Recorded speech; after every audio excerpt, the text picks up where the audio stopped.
Today is Tuesday, August 10th, 2021. Coming up on Roland Martin Unfiltered. New York Governor Andrew Cuomo resigned today after explosive sexual harassment allegations leveled against him in a devastating report from the Attorney General of New York, Tish James. We'll break down what it all means. Also, earlier today, I talked with Surgeon General Dr. Vivek Murthy about COVID-19 variants and the importance of mask mandates. After months of negotiations, the U.S. Senate finally passes the historic $1.2 trillion infrastructure bill. Guess what? A lot of Republicans voted for it, including Mitch McConnell. We'll tell you what's in it and how it impacts African Americans. In Texas, as expected, the all-Republican state Supreme Court rejects the request from House Democrats to overturn Governor Greg Abbott's retaliatory veto on funding for the state legislature, but also ruled that they can also be arrested in the state for not showing up to the special session. More and more people are looking at resigning from their jobs rather than going back to the office to working from home. We'll break that whole thing down. Plus, we'll continue our conversation about the debate about DaBaby, his comments regarding homosexuality, HIV, and AIDS, and what it means for black men. Cleo Monago will be joining us to talk about that. Plus, we'll talk with some students from Clark Atlanta University as part of our HBCU Connect series, sponsored by Nextdoor. It's time to bring the funk. I'm Roland Martin Unfiltered. Let's go. He's got it. Whatever the miss, he's on it. Whatever it is, he's got the scoop, the fact, the find. And when it breaks, he's right on time and it's rolling. Best believe he's knowing. Putting it down from sports to news to politics. With entertainment just for kicks, he's rolling. It's Uncle Roro, y'all. It's Roland Martin, yeah. Rolling with Roland now. He's funk, he's fresh, he's real, the best, you know he's Roland Martin now.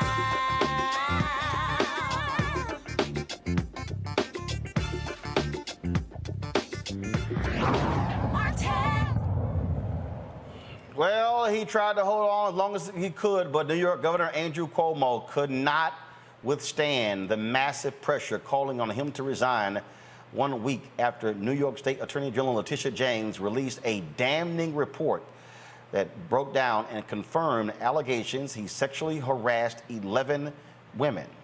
Today, Cuomo appeared before the cameras to explain why he was stepping down and why it would be the best thing for the citizens of New York. This is one of the most challenging times for government in a generation. Government really needs to function today. Government needs to perform. It is a matter of life and death, government operations. And wasting energy on distractions is the last thing that state government should be doing. And I cannot be the cause of that.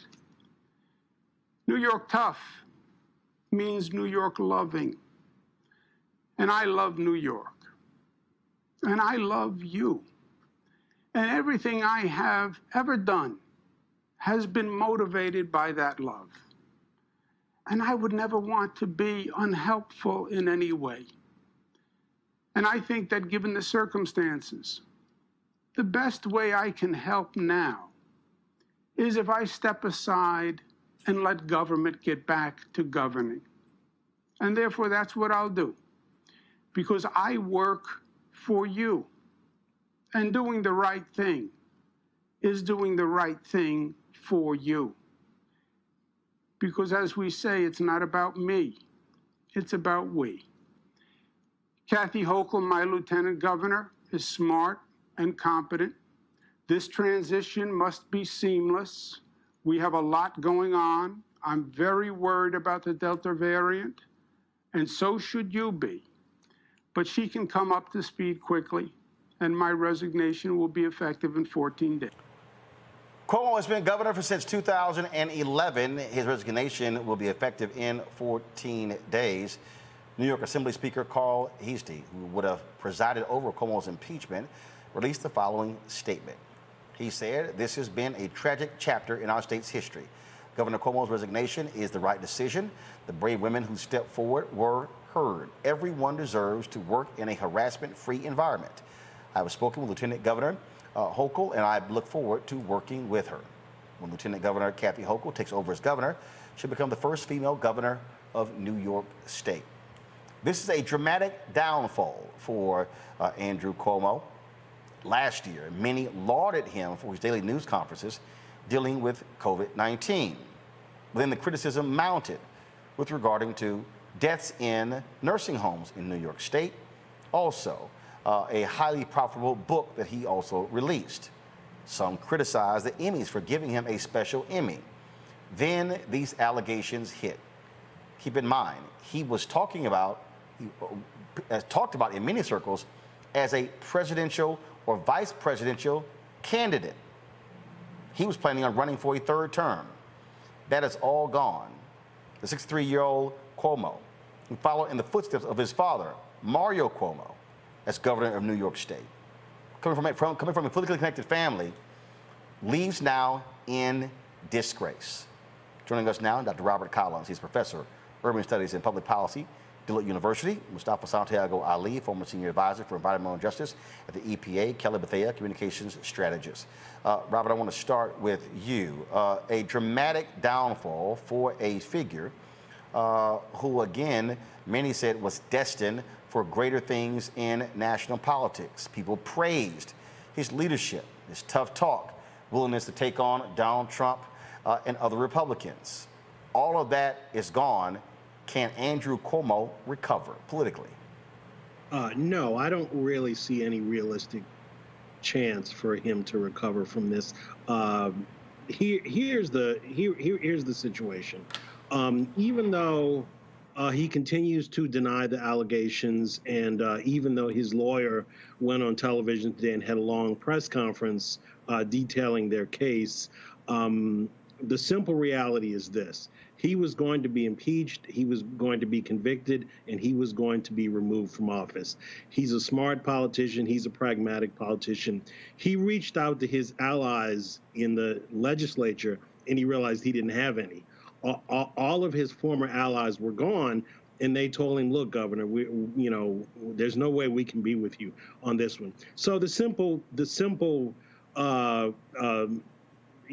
reality for him is that the votes were not there. He said he was going to fight. Up until 48 hours ago, he said, "I will not resign." But the reality is, he talked to the Assembly members, he talked to the Senate members, and they told him, if you do not resign, you will be impeached, you will be convicted, you will be removed from office.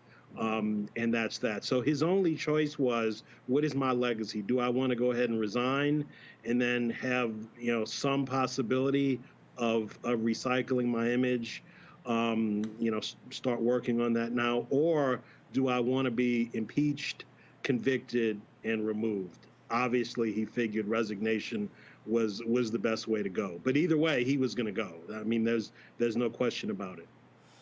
The thing here, Kelly, is that Cuomo said this was political retaliation, that it was dirty tricks from his opponents.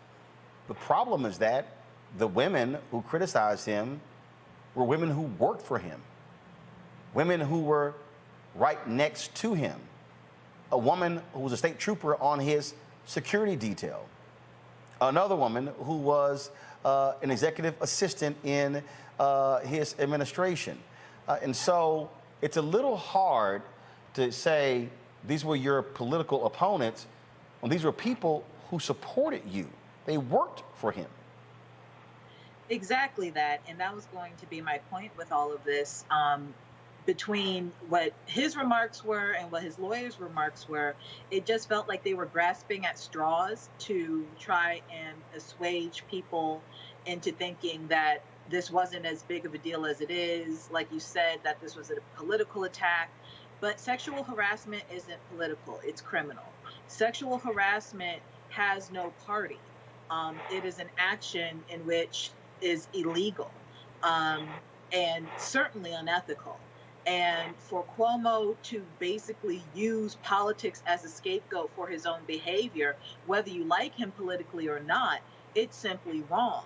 Because frankly, all of this could have been avoided if he just kept his hands to himself. You have women on national television being interviewed by, world-renowned reporters saying that the governor of New York stuck his hand down a woman's blouse thinking that he was going to get away with it because he was the governor of New York. I don't know if anyone recalls around, I want to say 2011, around the time that when he was new in his term, where he literally said on the radio, "I am the government." And granted, it was a one-off statement, he was being sarcastic, but there was some truth to that, in that he thought he was above reproach. He thought he was above accountability. And all of this that has happened in the past few weeks and months regarding this particular matter proves that he is not.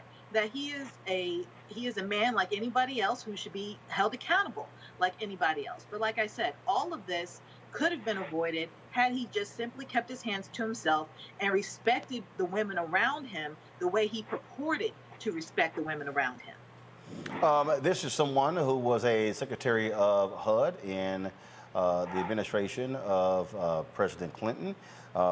He, as I said, that his father was the governor of New York. A couple terms, and again, sorry, 3 terms, and he wanted to make history here, Mustafa, as a 4-term governor. That's what he wanted. He wanted also to pave his way towards the White House. That's all gone. We're living now in a Me Too world. We're living in a world where women are demanding to be heard, to be respected, and not only that, the 165-page report from Attorney General Tish James also laid out how he and members of his staff retaliated against one woman from her allegations. And so that was also what stood out, the unlawful retaliation. Those were damning allegations, and he simply had no support anywhere.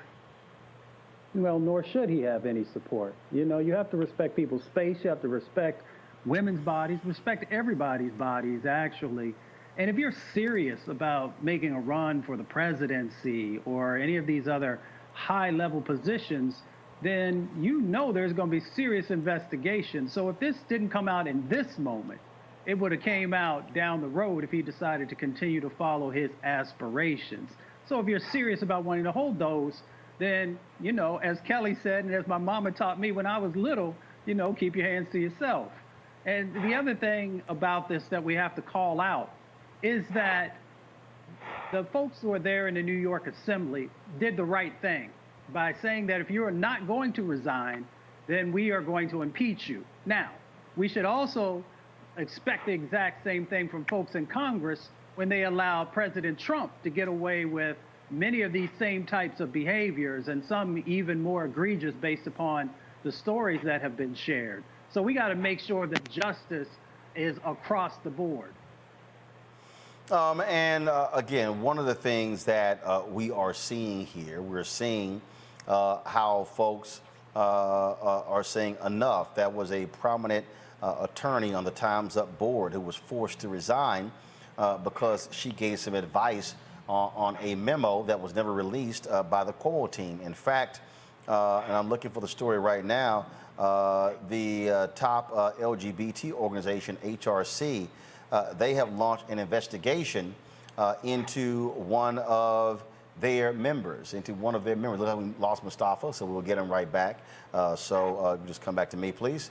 I'm looking for the story. So the head of HRC, Robert, is under investigation for what he did in advising the Cuomo folks. Again, what this says, anybody that has gotten near New York Governor Andrew Cuomo very well will be burned.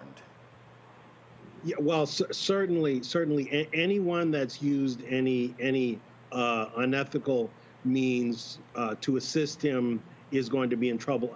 Obviously, all citizens are entitled to due process. He has the right to an attorney. If there are criminal charges, we don't know if there will be or not. he certainly has the right to a defense.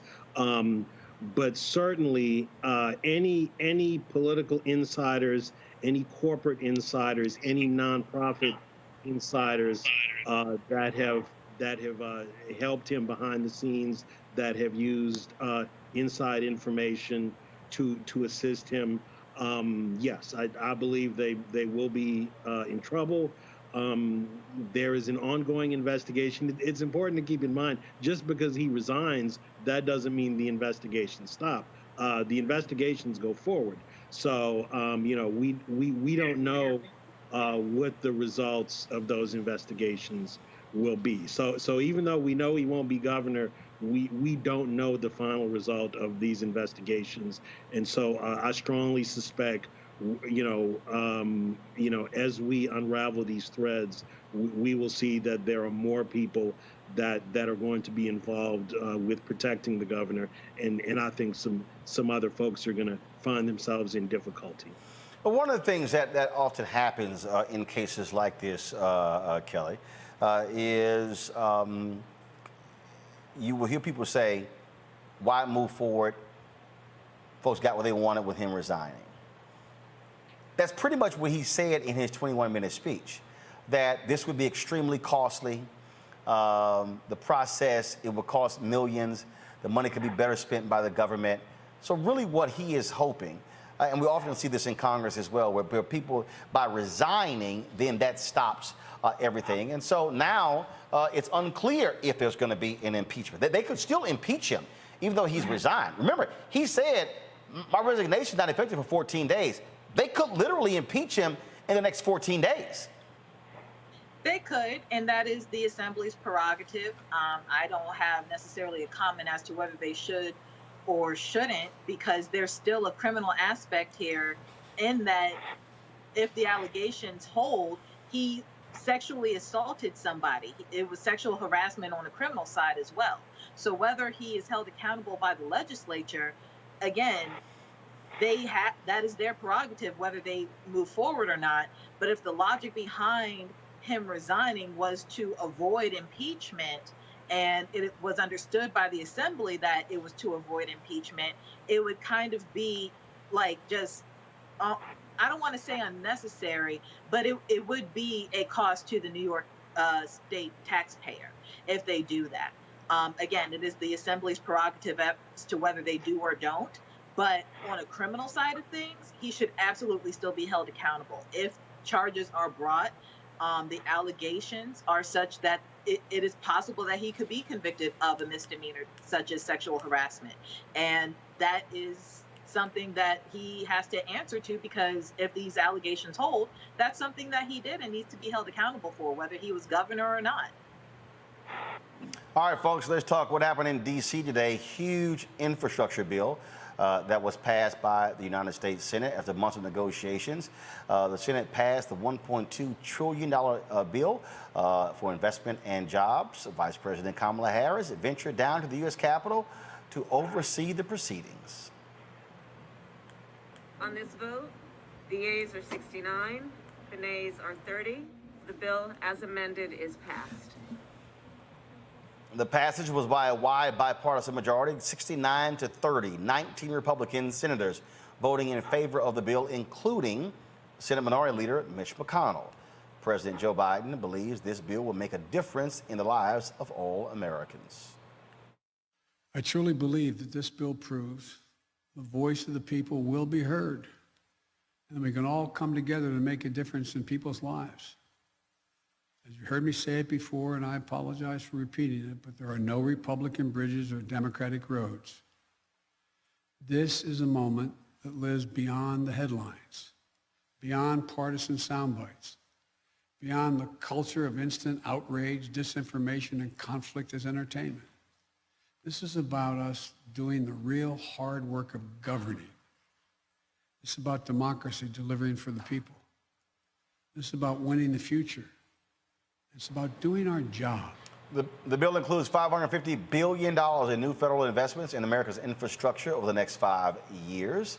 The bill earmarks $10 billion for roads, bridges, and major infrastructure projects $40 billion for bridge repair, replacement, and rehabilitation, $39 billion to modernize public transit, $65 billion to improve the nation's broadband infrastructure, $17 billion in port infrastructure, and $25 billion in airports to address repair and maintenance backlog. $7.5 billion goes towards zero and low emissions buses and ferries. $73 billion is allocated to rebuilding the electric grid, and $21 billion to clean up Superfund and brownfield sites, reclaim abandoned mine land, and cap orphan gas wells. The bill still has to pass in the House before President Biden can officially sign it into law. What's interesting here, Robert, is that this was a priority of the Biden administration. But if you look at polling, his numbers of polling going down. I just saw an item where they said as Biden moves to the left, his polling numbers go down. But the reality is this here: Republicans voted for this bill.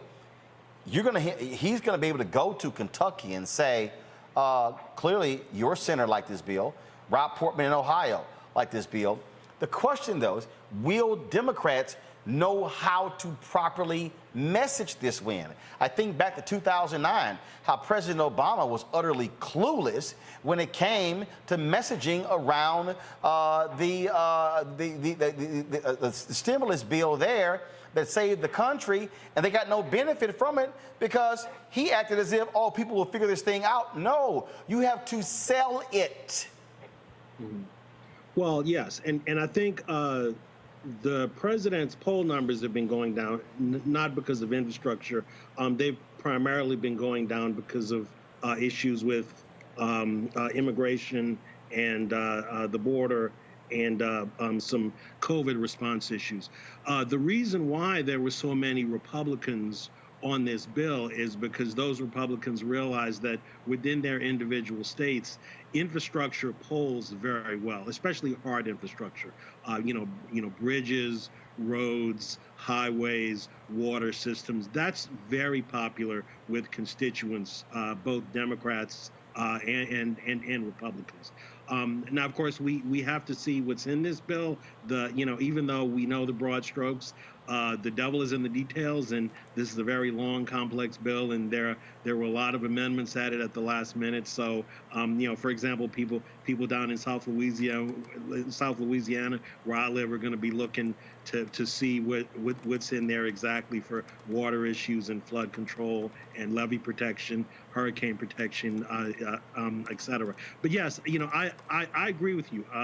Infrastructure historically is always very popular, and in the past, the Democrats have not done a good job of messaging and packaging and selling the bill, and that's going to be very important. And they have to start doing it, right now, because keep in mind this bill it's passed the Senate, but it still has to go over to the House, and you don't want to have any recalcitrant House members cause problems. And the way you avoid problems in the House is you start selling the bill now, so that the House members realize, okay, this is, I may think, the price tag's too big, but this is going to be popular, with my constituents back in my district, and I want to be reelected, so I'm going to go ahead and sign on to the bill. So yeah, they have to put on the hard press, and the lobbyists from the White House have to be over and putting on the hard press now, basically today. They also have to make sure that with all of this money being spent, Kelly, that they are making sure that it's going to diverse communities. I've been making the point to this White House, if you're going to be spending billions of dollars, if you talk about supporting these labor unions, you better make sure that black folks are going to be getting this money as well. What this cannot be is a $1.2 trillion investment from taxpayers, and only white folks get paid. Exactly, and that is my main concern with this bill. Where exactly is this money going to go? Because when you talk about infrastructure, like you said, people think, trains and roads and highways and the like, but the highways and the areas that need the most help are in urban communities or are in predominantly Black and people of color neighborhoods, whether it's rural or urban. Those are the roads that really need help. Those are the ones that have cracked pipes and potholes and just not sustainable for travel, transportation, or anything. We need to understand that when we talk about infrastructure, I'm thinking about the bridge down in DC where I live right now. The Benning Road Bridge collapsed a couple months ago, and this is something in that bill that could help with that situation. It hits closer to home than most people think. And when you talk about messaging, something that Republicans do really well is drive it home. They don't, use jargon that's kind of very academic or nuanced. They drive the point home to make it applicable to where people are right now. Democrats don't do that right now. If anything, they only cater, at least from what I see, the messaging only caters to those who are in their own respective circles and not to those who actually desire to vote for Democrats. So when it comes to messaging, meet people where they are, especially when it comes to this bill. You get a better road. You get better transportation. You get better bridges. You're trying to get to work and the bridge is rickety. Your bridge is going to get better. Your bridge is going to get fixed. It's not just just this pie in the sky dream of kumbaya or anything like that. We need to really drive the point home that this bill will work for you specifically. Mustafa, again, look, if the House passes it, one of the first things Biden's got to do is hit the road and sell it hard. And my whole deal, and my deal is, do what Reverend Barber does with the Poor People's Campaign. Put the workers up front. That's what you do. Go to the people. This was one of the biggest mistakes that Obama made when he won, and in one of the first bills that was passed in 2009. And then his White House had later admitted they did not sell the bill as a win.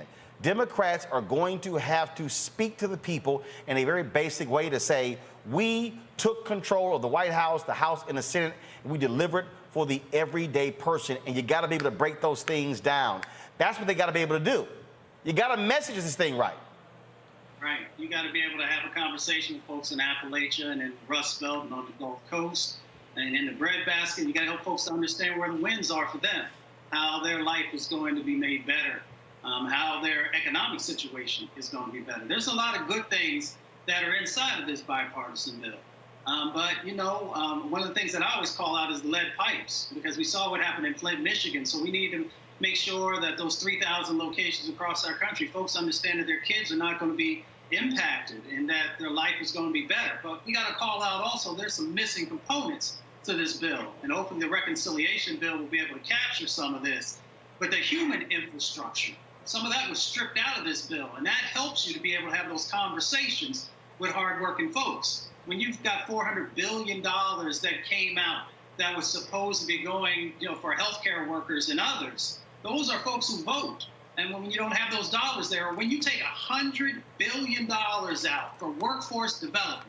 So when you were having that conversation with Kelly just now, if folks can't get trained, how are they going to be able to take advantage of these sets of opportunities that are out there? So we got to figure out a way to make sure that in this next opportunity, if the reconciliation bill actually passes, that you get some of that stuff built back in, along with all the climate stuff that was not a part of this. Yeah, there's a little bit in there for EVs, for buses, and some other things, and that's incredibly important. But there's a huge amount of things that weren't inside of this bipartisan bill that we got to get right. All right, folks, let's talk about COVID-19. You are continuing to seeing the pressure that's being applied to what's going on. Man, you've got in Florida, where you've got Ron DeSantis, who's an idiot governor, where school districts are opposing him. He's threatening to actually hold the salaries of superintendents who move forward on a mask mandate. One of those superintendents said, fine, I'm not here, hold my salary. I'm here to educate these children and to keep them safe. In Texas, school districts are fighting Governor Greg Abbott there as well. I had a chance to talk with Surgeon General Vivek Murthy about COVID-19, the vaccines, the variants, and also how vitally important mask mandates are to protecting Americans. All right, Surgeon General Murthy, glad to have you on Roland Martin Unfiltered. Always good to see you. Let's jump right into this. We have spent a whole lot of time on this show, putting on black experts and scientists and doctors and ER doctors, anesthesiologists, epidemiologists, going on and on, trying to walk through people the reality of COVID and the vaccine.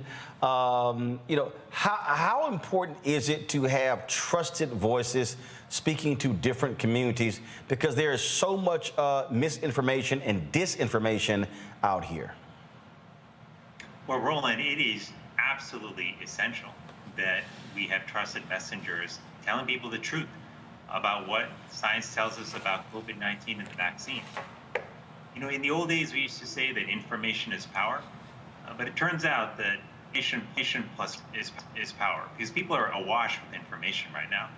They're trying to figure out what they can trust and what they can't, what's true, what's not. You need somebody to help filter that for you, and you've got to trust in that person. And that's why, even if you're a family member or friend who's got no background in health or science, you might be the trusted person in someone's life who can help them understand what the truth is about COVID-19 vaccines, who can help them make a decision about getting vaccinated.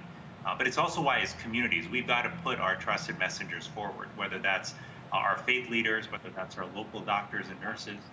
We've got to make sure they're at the front lines talking to folks so people can get accurate information. Because, look, as a doctor, I believe everyone has a right to the facts so they can make the right decisions for themselves. People may make different decisions, but they have a right to have the accurate information that you and I have access to. And that's why trusted messengers are so important. But what do you make of the folks who keep saying, especially we see these folks on the right who keep saying, I saw Senator Rick Scott the other day, people have a choice, people have a choice. And they act as if it's good versus bad. And they keep harping on that, but we're talking about an increasing number of children in ICUs.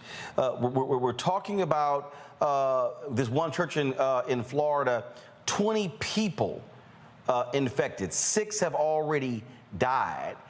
And so then I saw a tweet today even, a Kansas U.S. Senator Roger Marshall saying, who's a doctor, oh, no one has convinced me that masks are effective. That, as a Surgeon General, that has to absolutely drive you crazy, that a Republican United States Senator who is an MD is saying that on television. Well, look, first I want to say people do have a choice, right, about whether they get vaccinated or not. But what people do also need to make their decisions is they need to know that the information they're getting is reliable.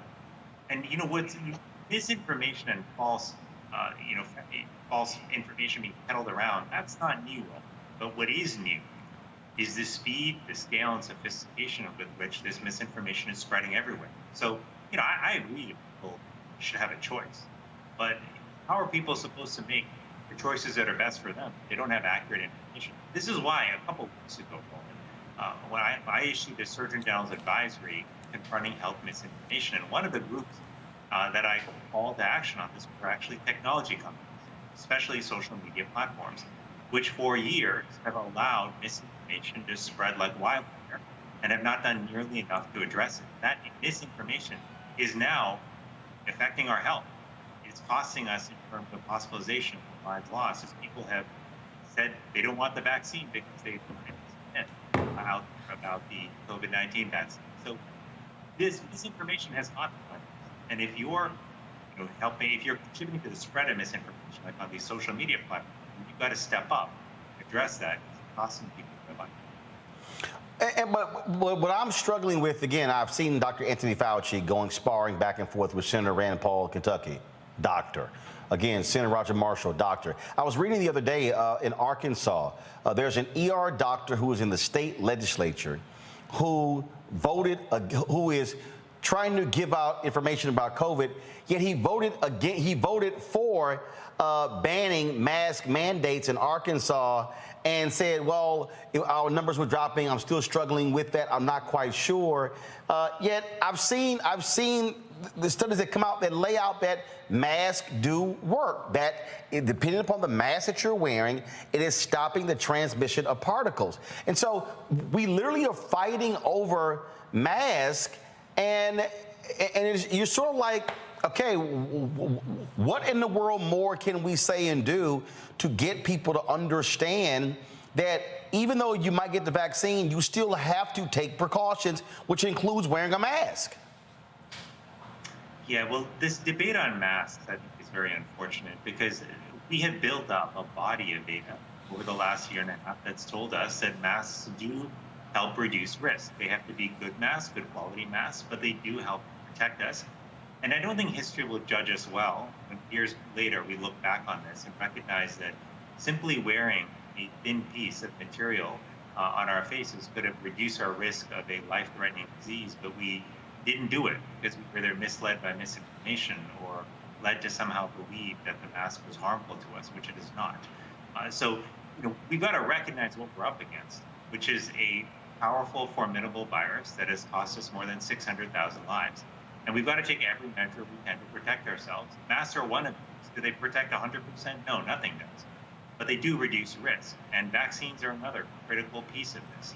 And as you mentioned, Roland, one of the recommendations the CDC recently put out is that if you are fully vaccinated and you're in part of the country where there's a lot of virus circulating, which is the vast majority of the country right now, that when you go to public indoor spaces, you should also wear a mask because there's a chance that you might transmit the virus to others. Now, you'll be okay yourself, most likely.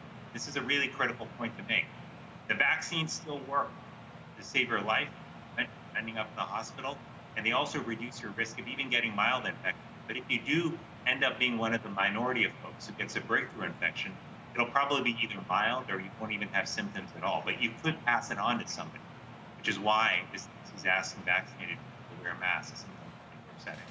Okay, can you really hone in on that? I had a woman who tweeted me today who she said, you folks are pushing the vaccine. She said, I had a family member who had the vaccine, yet they still passed away. And I keep saying, folks, no one said that the vaccine is 100% effective. In terms of you could do whatever you want, and you're never going to get it. Second, walk through that the vaccine that was created was for COVID-19, but it was not specifically for the Delta variant.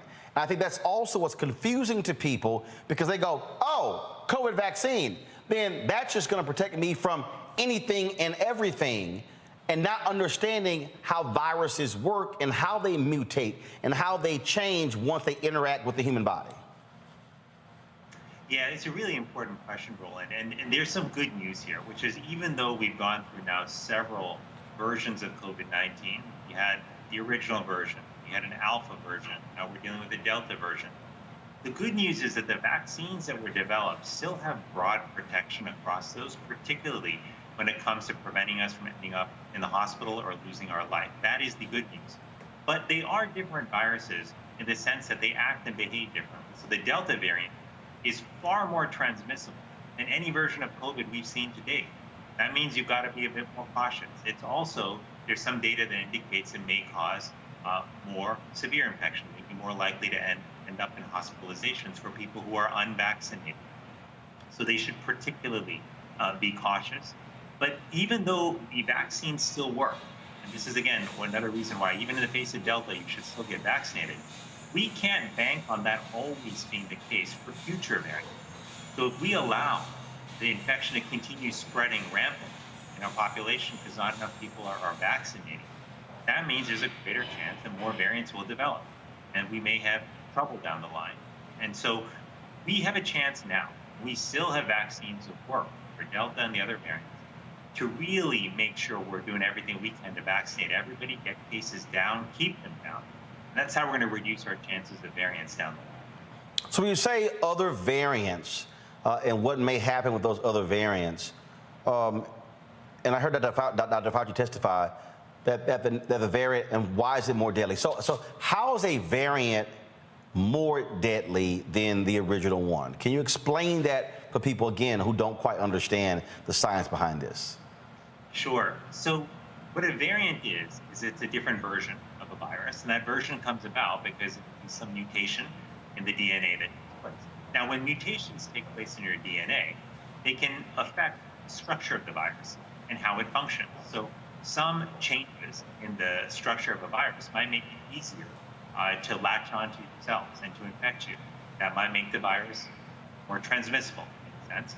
Other changes to the virus might make it more successful at damaging your cells or causing inflammation in your body, which could show up as more severe illness. It all depends on the nature of the change. Now, viruses mutate all the time. And most of the time, Roland, the changes that happen are not really consequential.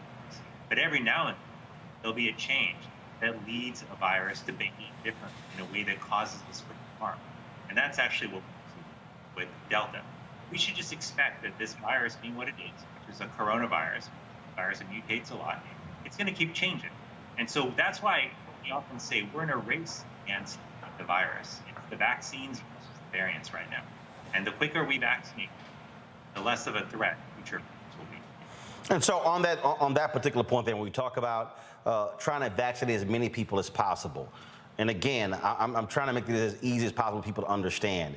If we vaccinate as many people as possible, then what that does is it decreases the number of people that, if they get COVID, that then it might create a new mutation. If you have more people who are not vaccinated, which essentially, tell me if I'm right or not, we're giving the virus more opportunities to be able to go into a human body and then mutate and then create a new variant. That's right. The virus can only mutate if it's inside somebody. It actually infected someone and it's replicating. So if you've got somebody who's vaccinated, who's a much lower risk of getting infected, the chances are the virus won't be able to hide inside, replicate, cause these mutations and lead to new variants. So that's why more people vaccinated means fewer places that the virus can hide. And that means less of a chance that it's going to change and form a new dangerous variant. So right now, we got people who are going to getting kids ready for school. You've got states in Texas and Florida where the governors there have ordered no mask mandates. You've got school districts like in Austin, Dallas, who are looking to oppose that. As a parent out there right now, they're afraid. They don't know what to do. You have these conflicting messages going on.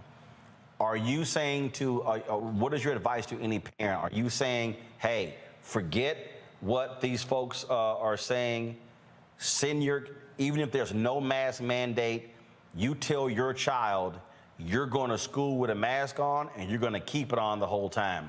What advice as a Surgeon General are you giving to the parent? Forget the politicians, forget whether they for mask mandates or not. What are you saying to that parent if they're sending their kid to school, how they should be talking to their child about protecting themselves? Well, it's such an important question. And I think about this first and foremost as a parent myself, Roland. I've got 2 small kids, and I know that for all of us parents out there, their number one thing in our life, number one priority is to make sure our kids are safe.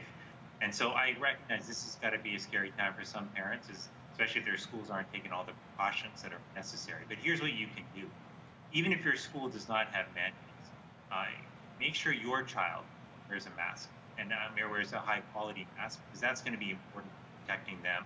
Make sure your child is also washing their hands regularly. If you want to send some hand sanitizer in a small bottle with your child as well, if you don't have easy access to the sink all the time, then do that as well, and make sure they use it often so that they don't pick up infection and then touch their face and transmit it to them. And also, whenever your child can be in outdoor settings, if there's an opportunity to be, in class outdoors, to do a session, outside, if the ventilation is good, that's a lower risk setting for the virus to spread.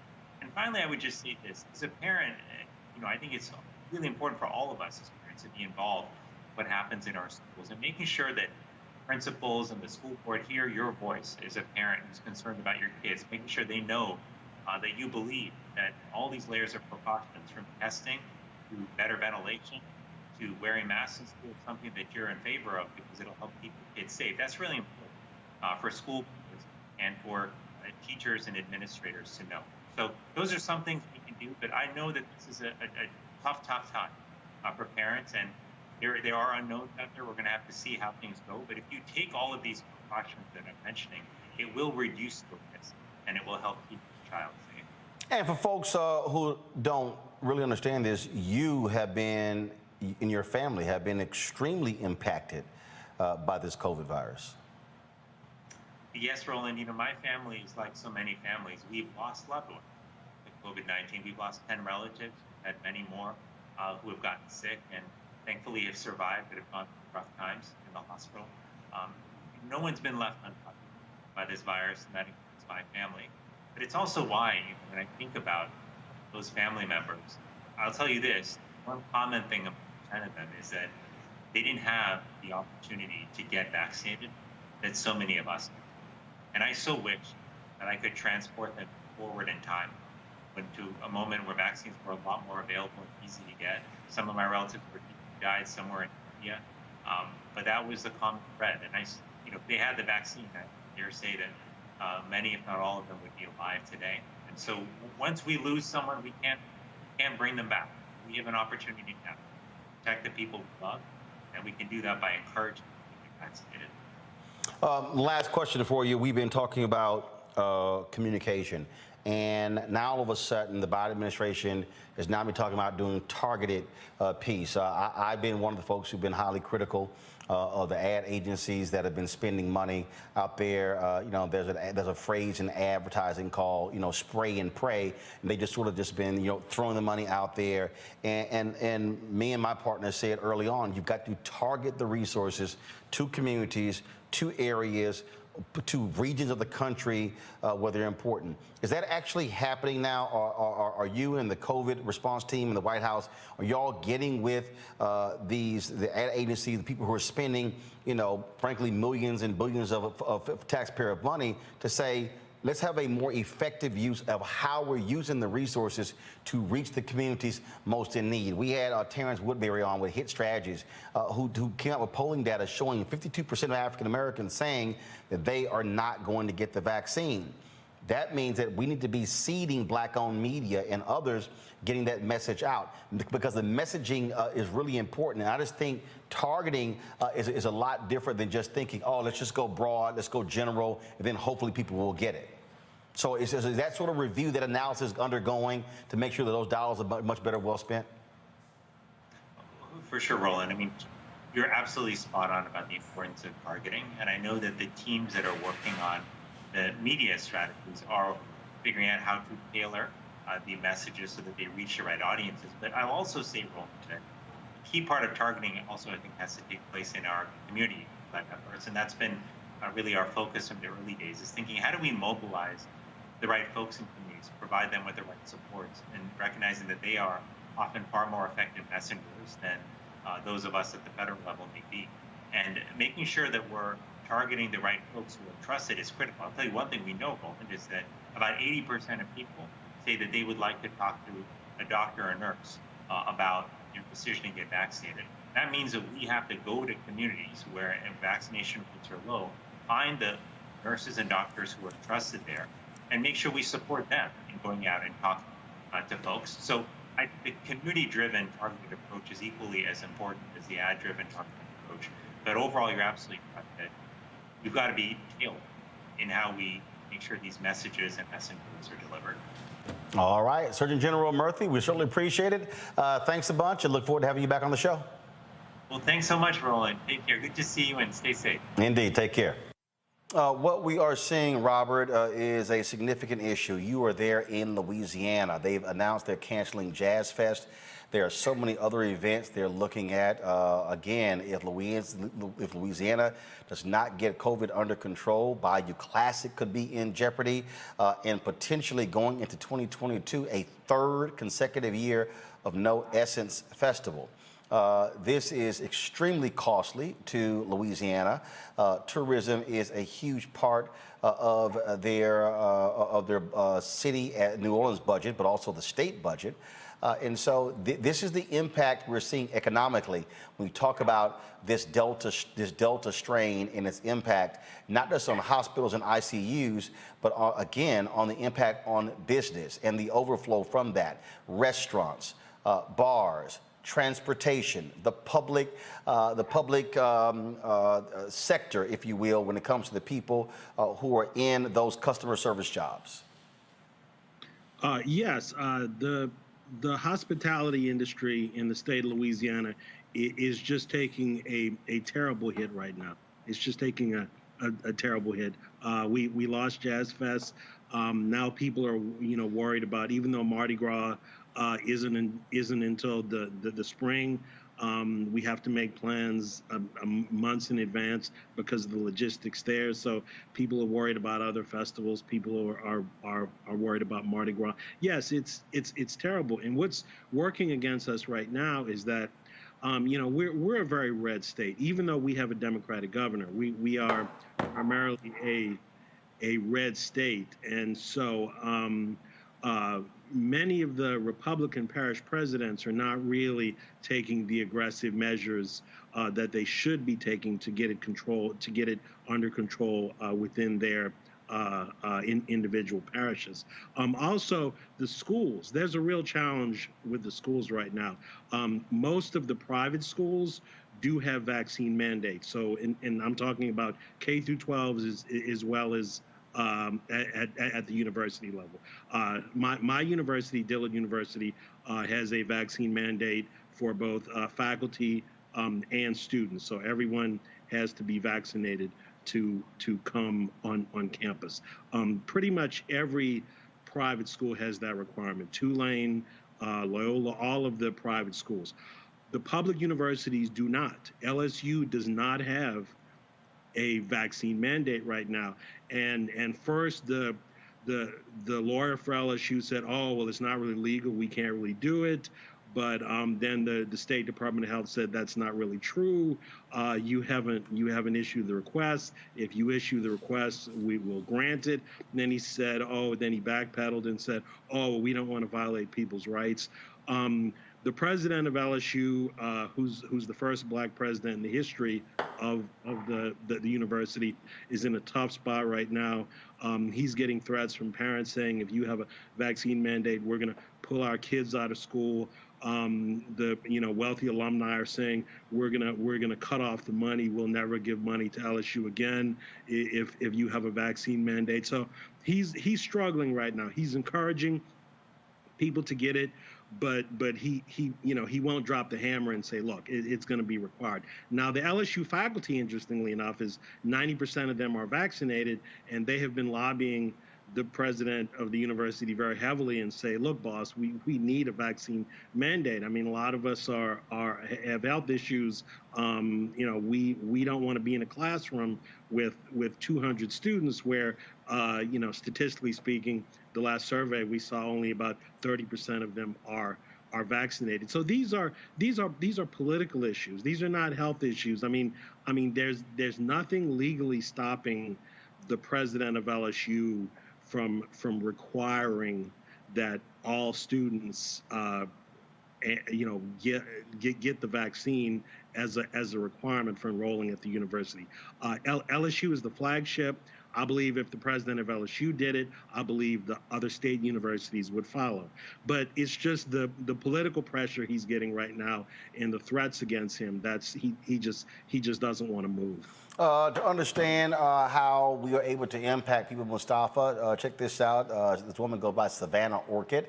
Her handle is @11Orchid. She saw the segment that we did here on Roland Martin Unfiltered with Dr. Ebony Hilton, and she posted that she said, y'all have convinced me to take the vaccine. Well, she posted this today. Thanks again for the encouragement. And then she actually posted her COVID-19 vaccination record.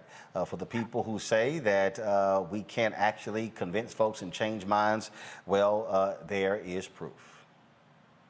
Congratulations, Ebony, in protecting your life and protecting the lives of those. No, Savannah. So Ebony, the doctor, she got her vaccine, but this sister Savannah, first, her name is Savannah. She goes by Savannah Orchid. She was. This is her posting right here on Twitter. Y'all can take it, please. This is her vaccination card. Says she got the Pfizer shot on August 10, 2021 at CVS. Well, congratulations, Savannah. That's what I meant to say. So, I mean, she's doing the right thing, and she's setting the right example for those around her. You know, we got, 94,000 kids who got infected last week. And we know that we got about 100,000 people who are getting infected every day in our country. So we got to do everything that we can to actually make sure that, one, if those folks still need some education, making sure we get the information in front of them by trusted sources. And then making sure that we continue to push people to protect. We need each and every person in our community, and we don't want to lose anyone. And for these governors that continue to put these roadblocks in place, you know, they are literally sacrificing our children. I mean, it's really that clear, because we know that kids are now getting infected. Some kids lose their lives. Thankfully, it's not as many as adults who often get infected. And we got to hold them accountable. We talked about it last night, and I'm very focused. You know, we've got child endangerment laws. We've got a number of other endangerment laws that are out there, and folks should give really serious consideration to understanding what that means. And if these people are going to put your children's lives in danger by having these mask mandates where kids and other people can't wear them, then they should be responsible for the lives that they are playing with. Kelly? No, I couldn't agree more. I find it really, for lack of a better phrase, evil that, you know, the governors of these states with the highest percentages of COVID rates, especially amongst children, still are so adamant about aligning themselves with skewed party lines that they do not take into consideration the interest of children, those who can't get the vaccine, literally cannot because they're too young. The only defense that they have is a mask, and you're literally taking the one line of defense they have away and punishing those in their lives who want that mandate in place. You're punishing them because of some weird political agenda that shouldn't be political at all if we're talking about your life. And when you're and on another note, regarding how this show is helping people get vaccinated and, you know, opening their eyes to the various research out there from Black incredible minds in the medical and public health fields, I love that. But we also have hosts who substitute for you, who discourage people from getting vaccinated. Well, first of all, only one person is substituted for me for one day. And so you have that. So that only happened one day. But the bottom line is we are not discouraging anybody from getting vaccinated. And we made that perfectly clear to anybody who sits in this chair what the MO is of this show. Fair enough. Absolutely. Folks, we want all of you to stay safe. That's why it's important for us we're going to keep having our Black experts on talking about this very issue. Got to go to a break. Before we do so, folks, we have an opportunity from our folks at Seek. This is Lady Gaga on CPR. Yo, this is Ziggy Marley. Catch my live performance on Seek. Bon Jovi, and you're watching us on Seek. What's going on? This Quavo Huncho. Right now, you in the Huncho's world. Please let the music play.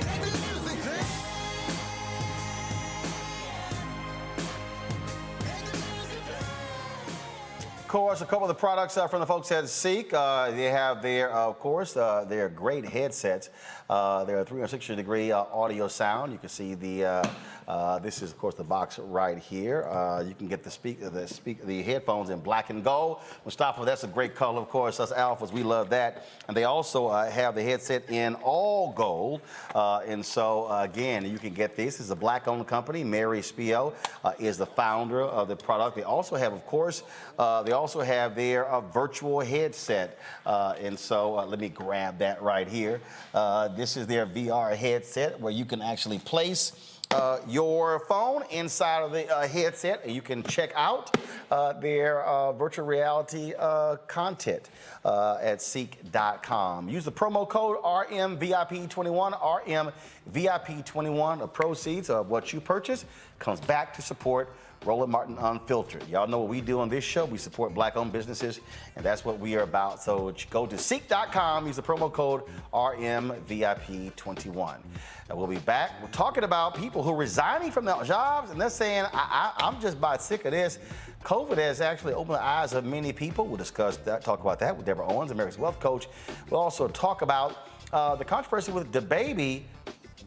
What is really happening with black men, the issue of homophobia, as well as some describe toxic masculinity. Cleo Monago will be joining us, and we'll be talking with some HBCU students who are taking advantage of the app Nextdoor to build community where they go to school. All of that in the second hour of Roland Martin Unfiltered. Back in a moment.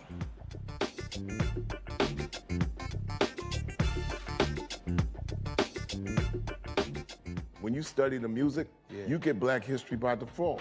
And so no other craft could carry as many words as rap music. I try to intertwine that and make that create whatever I'm supposed to send out to the universe. A rapper, for the longest period of time has gone through phases. I love the word. I hate what it's become, and to this generation, the way they visualize it. Its narrative kind of like has gotten away and spun away from, I guess, the ascension of Black people.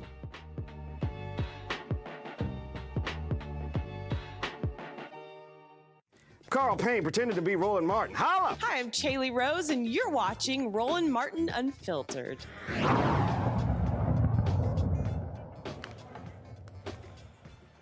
COVID has taught a lot of us a lot of things, and many people have come to the realization they really don't like their jobs. And it's not just not liking their job.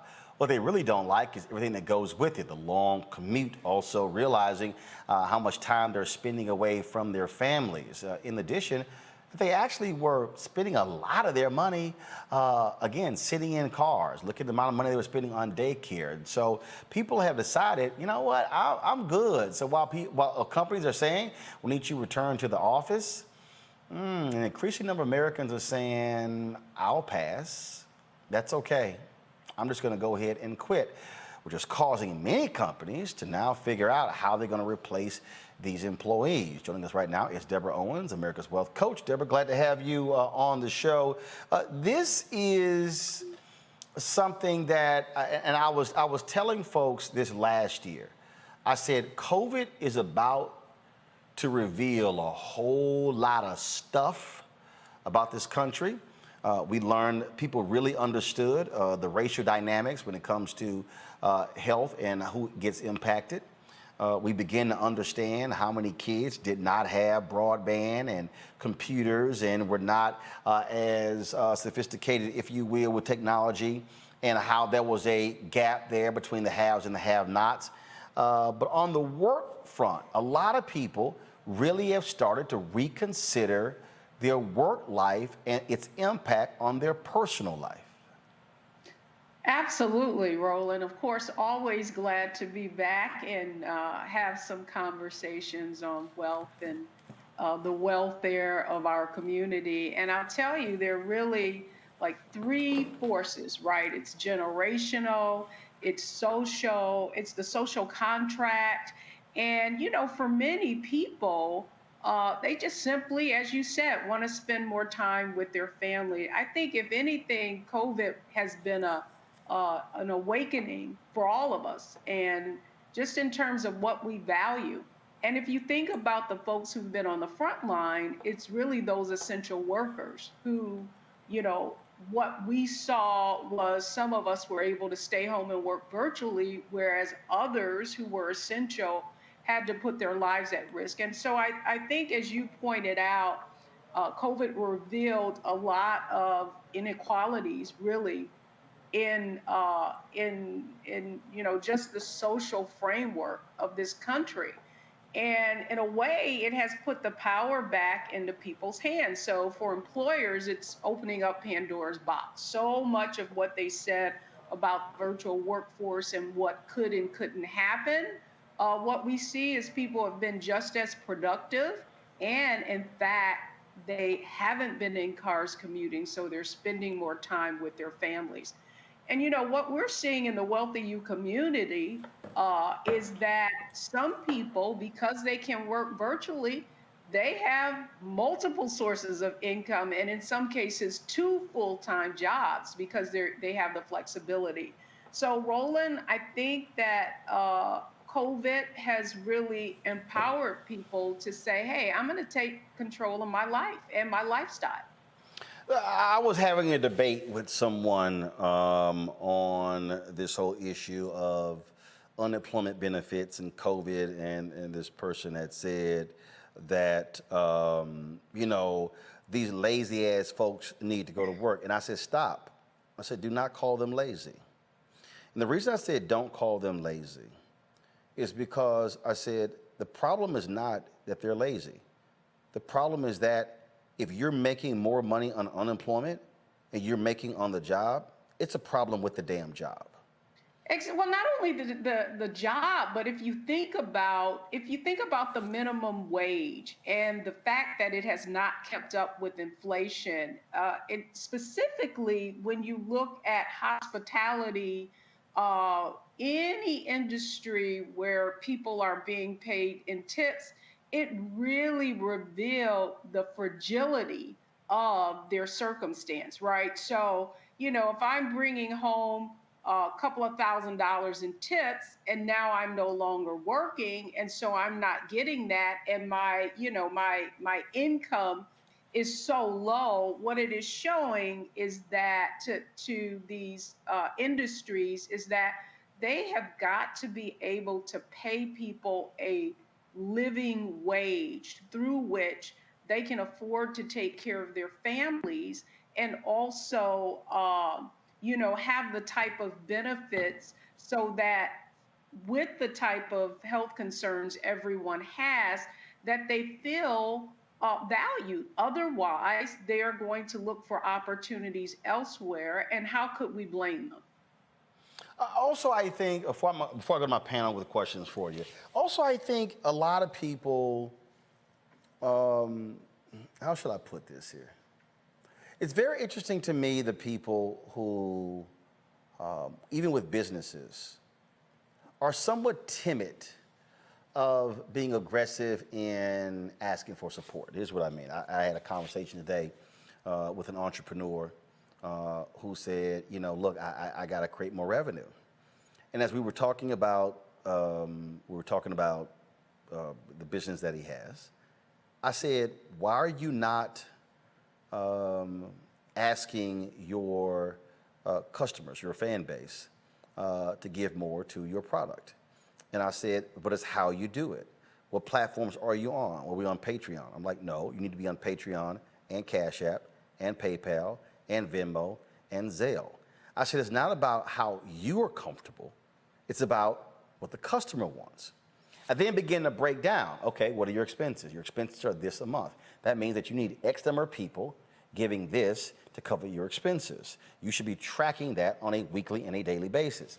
And it was like a light bulb went off, and it was like, I wasn't even, thinking that way. Last year was a brother who was a DJ. We were talking, and he said, man, I'm kind of, I'm leery about, put my Cash App out there. I said, I'm sorry, you're a DJ. There are no parties. You're not working. I said, but you're on Instagram. Basically, you're providing pleasure to people. You're making them feel good. I said, you're not demanding they give to you. Just just pin your Cash App. I said, we're now living in a world where consumers have no problem $1, $5, $10, $20, $50, $100. I said, you're not begging. I think that's part of the problem, Deborah. A lot of people think, oh my God, that's begging. No, it's not. It's business. And so Well, you know again, what's it's a interesting different too, state of Roland? mind. Yeah, Roland, I think what you brought up too is that this is the social sharing community that we're in. And if you look at crowdfunding, I mean, when we were building an app, I raised $30,000 really from friends and strangers who were just aligned to what the mission of the app was. And so I think for business owners in particular, what we've all had to do is really pivot in this economy and really think about what are the ways that we can deliver our services. You know, typically a lot of our revenue came from doing live events. Well, we had a live event planned in April when COVID hit, and so we pivoted virtually.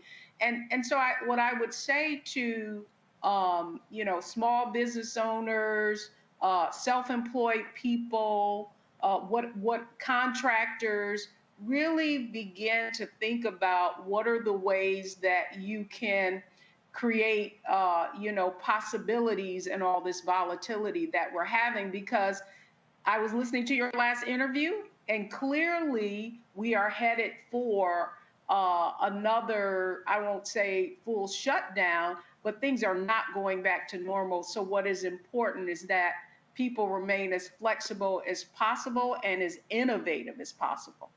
Well, I just think that what has happened is it has forced people to actually look at their life and their world in a much different way and then begin to make some different choices. Any questions from the panel? Kelly, anything for Deborah? Hi, Deborah. Just really quickly, regarding how things are shifting, especially in the job market, and what people are actually asking for up front is like, will you have a work from home option? Is there a hybrid model in your work style? What I'm finding is that there are some industries out there that are desperately needed, such as social work, some type of public health care, administrative roles in that regard, that need to have an office setting, because a case, rather, you know, someone who needs a social worker can't come to your house. And it's hard to do something virtually when the main reason they need a caseworker in the first place is because of lack of internet services or what have you. So I guess my question is, and I know you don't have a crystal ball, but what do you think about that kind of dynamic? Meaning, do you think that will cause another chasm in the classes and in job descriptions in general? Meaning, will people be making less money if they do in-person jobs now, because it's almost a luxury to work from home?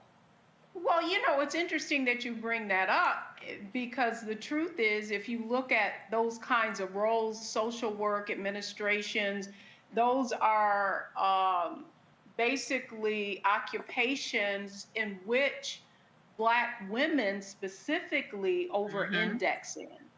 And Yes. so, and you find that their wages aren't as competitive. So, although typically if they're working for a government or a, you know, a local government, a federal government agency, the upside is that typically they have benefits, pension benefits and that sort of thing. So they're giving up higher salaries for what could be seen as some long-term reward. But to your point, I do think you're already seeing people exit those occupations because of now with the sort of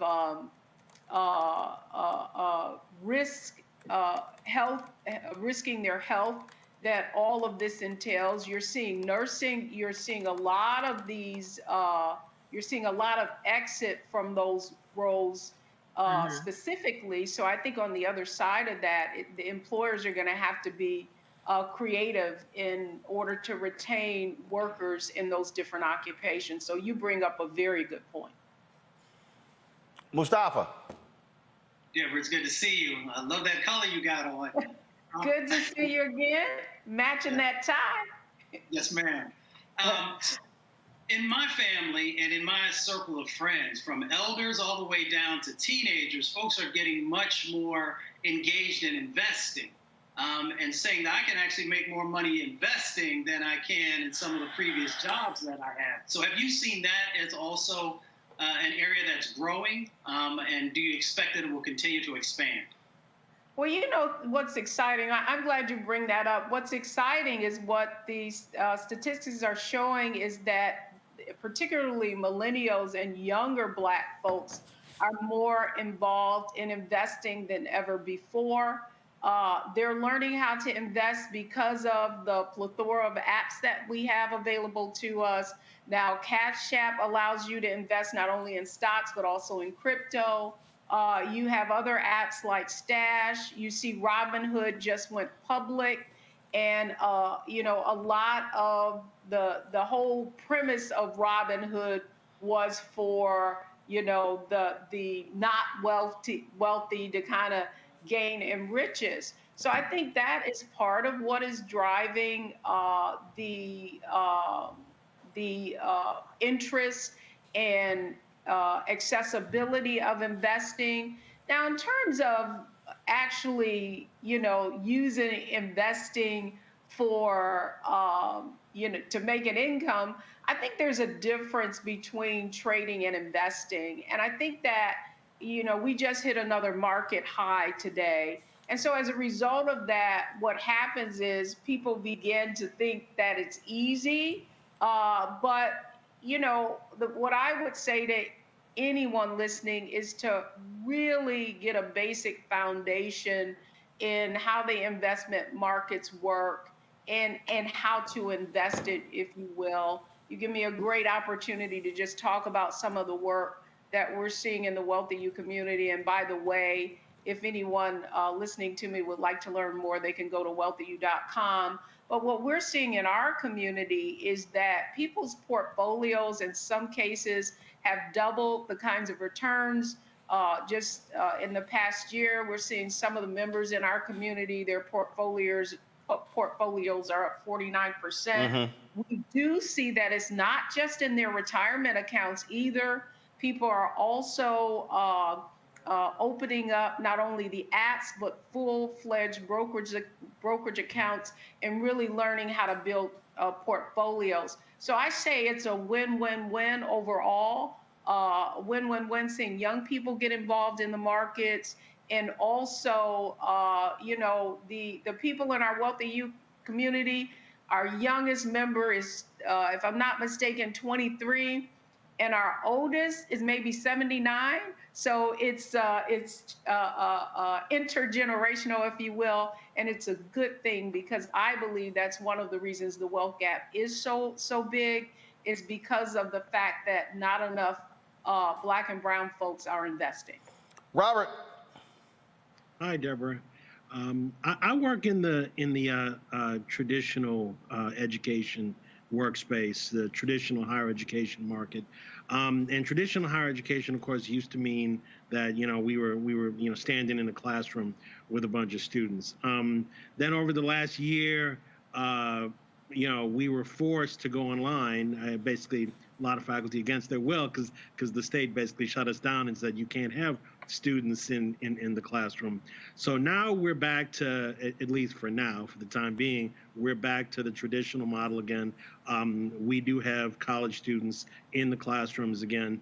But do you think, my question is, do you think as we move toward the future, the marketplace might be moving toward more of a hybrid model where you can switch traditional in-person, online, hybrid, you know, easily in between? We're kind of struggling with that right now, especially, again, those people that work at very traditional universities, you know, like mine. How do you see that the whole marketplace within online education working out? Well, I do believe that particularly higher education has been toying with this hybrid model for years. I know that I built a curriculum for a university in Massachusetts about a decade ago, and that was all done, even though I proctored the first class, it was all done virtually. And I mean, if you think about you think about your traditional student coming out of high school, but I would submit to you, I don't know what the actual stats are, that a significant amount of the students in many college campuses are older employees retooling their skills. And in fact, think you'll see that trend continuing because I believe that AARP has done some studies just on what employees need to do to keep their skill set up to date, and it's really enhancing and updating their skill set, understanding not only technology, but I mean, I think you would agree that someone like me who got an MBA more than 10 years ago, that a lot of that information is obsolete. And so in order to just keep up with supply and demand, I see that hybrid modeling continuing.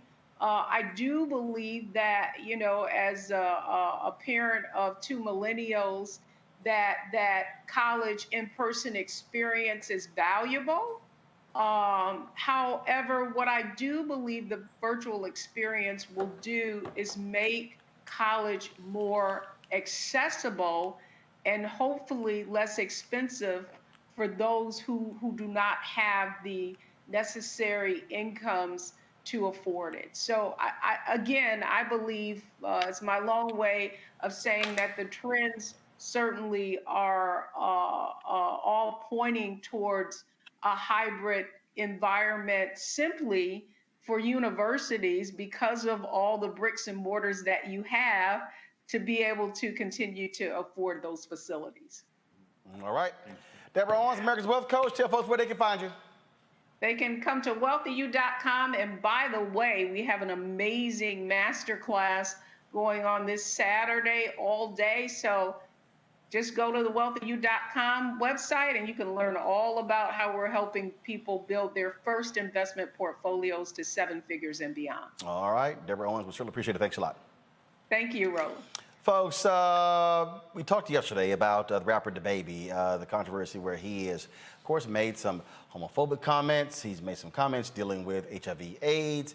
And then you've had folks also criticizing him for his lyrics when it comes to using the N-word and also calling black women bitches and hoes. But what is really going on here? What is the conversation that needs to be had with black men and same gender-loving folks? Khalil Benaga with the Black Men's Exchange. We were talking and we were texting about this, and so we said, well, let's actually have the conversation on the air. We've had different people weighing in. You have these different LGBT groups who have sent a letter to him, Cleo, asking to meet with him. You've had folks canceling concerts and festivals. He posted a video apology, then he later deleted that particular apology. What do you make of all of this drama surrounding DaBaby and his comments? Well, I hope I make sense, Roland, because this is a very complex issue. As you mentioned, before the white gay community and their black followers started attacking DaBaby for his commentary, he had a long line of previous lyrics and still has them where he is being anti-black, anti-women, and very, very toxic. And one of my critiques is that why did we wait for Elton John and Madonna to get mad on the LGBTQ tip to start censoring and silencing this kind of rhetoric? So there's a perspective that I have in terms of black people needing to have the same type of entitlement consciousness to respectful narratives that the white gay community and their black followers are demanding.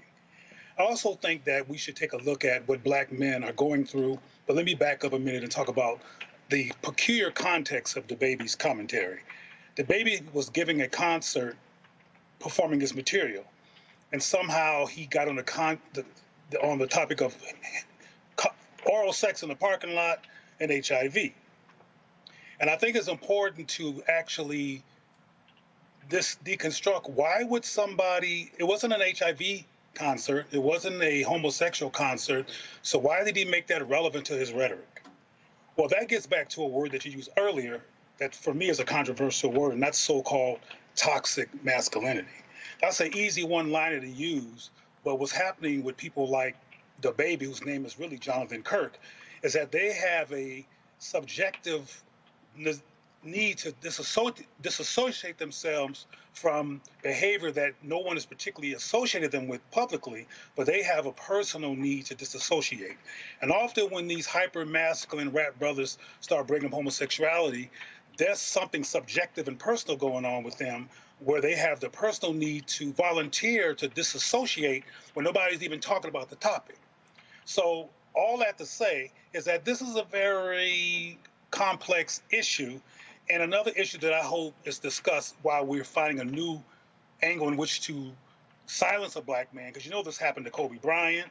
People tried to attack you with the same kind of alleged allegations, Tracy Morgan and others, and there's been a litany of black men who have been accused of things that I don't think is as simple as the accusation.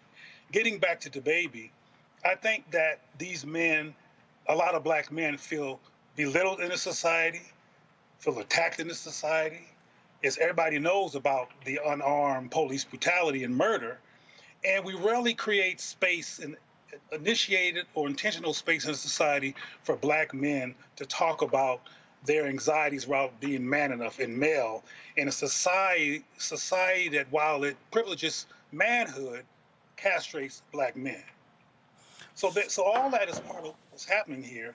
And I think if we, as I said in one of my commentaries, instead of simply silencing Mr. Kirk or DaBaby, we should use the stage, the popular stage, and ask him, man, why did you say that? What's going on? Well, and that was one of the questions I had raised yesterday to 3 individuals who had on the show. I said, okay, what's next?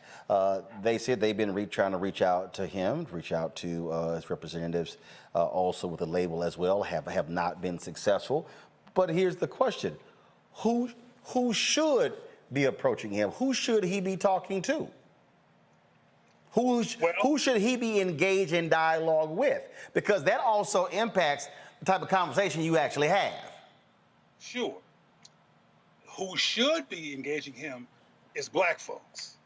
However, we have to do some retroactive work because DaBaby, I'm not sure if you ever heard this dude's lyrics, but he was severely problematic when it comes to black people, black self-conceptual health, and women way before the powerful white gay community decided to launch its power and put this dude's career to sleep momentarily until he does the classic apology while there's no transformation. But getting back to your question, we should be talking to him, but we should have been talking to him and other rappers. And we should be asking them, instead of not saying anything and by silence almost encouraging what they're doing, we should ask DaBaby at this particular point, since he's in the spotlight, why did you say that? Why at your concert did you talk about sucking penises in the parking lot, homosexuality and HIV? What was going on? And trust me, if he's given a comfortable environment instead of being punished, but an environment to actually express what he really feels, that will be revelatory and educational for us. Because black men are struggling in the anti-black male society with feeling safe, and a lot of this is compensatory behavior. A lot of this is dysfunctional, I'm a man, damn it. I'm not somebody who's just gonna get killed by the cops, who's just an N-word, who's just irrelevant, who's just gonna be dogged. I'm a man. And notice people like this dude have on what I call black man drag outfit. And what I mean by black man drag outfit is that there's drag shows where there's dudes who are trying to look like women, but there's also drag shows that black men have where they put on a hyper black male outfit, tattoos, chains, going to the gym. This is all compensatory behavior to make up for something that they feel like that they're not. And even the homosexual debasing volunteer passages are based on, see, I'm not like that, I'm a man. So getting back to your question about who should address it, it should be people who understand what I'm saying, who should create a rational environment for these brothers to actually unpack what's going on with them. I'll give you a short story about what black boys and men are going through that I think leads to this kind of behavioral implosion. I was going, before COVID, I was traveling around the country talking to different black people at mental health conferences. And I would ask the black parents, were they engaging their children about all this police brutality and all these murders of black men in particular that's on the popular stage in the media? And I said, some of them had their children with them and their boys with them. And I said, have you all intentionally brought your child to the side and said, baby, do you know about so-and-so, about Tamir Rice, Michael Brown, the list is long. And what is your perspective of that? And I asked the parents to tell me the truth if they had created safe space for their children to talk about traumatic incidences that are impacting black men. And majority of the parents had not.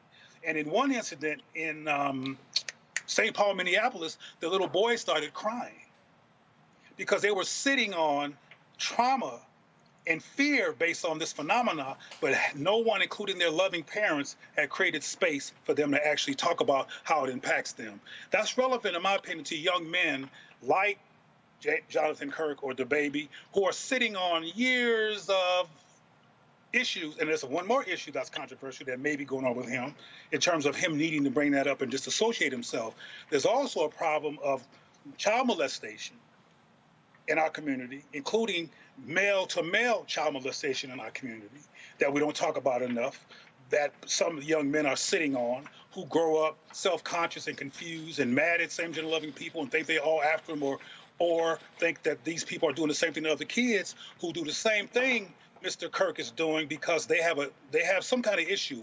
In closing, if a grown man goes to his own conference and volunteers to talk about sex with men in the parking lot and homosexuality, trust me, he has a personal struggle one way or the other with that issue, not unless that's the theme of the concert, and it was not. Interesting. Interesting? But no, I'm saying interesting because what you're speaking to is asking the question that actually goes deeper. The reaction from people is, oh my God, this is shameful, it's wrong, he must apologize or he gets canceled. As opposed to saying, first, why did you say it?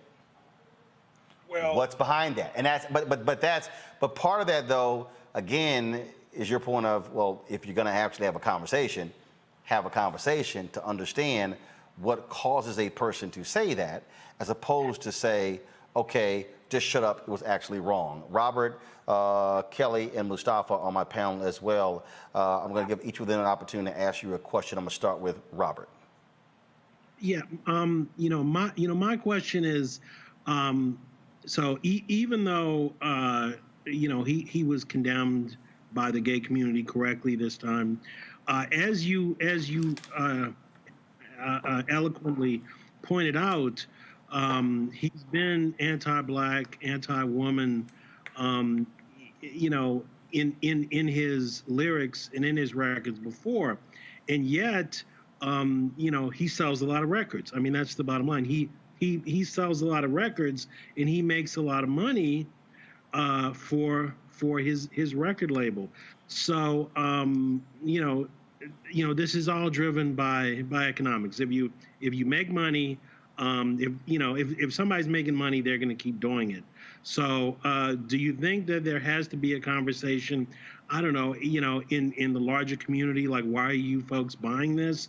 Or in the business community, why are producers supporting him? Why are people supporting his records? Because it's like he wasn't punished, within the marketplace. We can talk about ethics and morality, and we need to, but the bottom line is, if you put money in these guys' pockets, and it works, they're going to keep doing it, and that's what I find disturbing.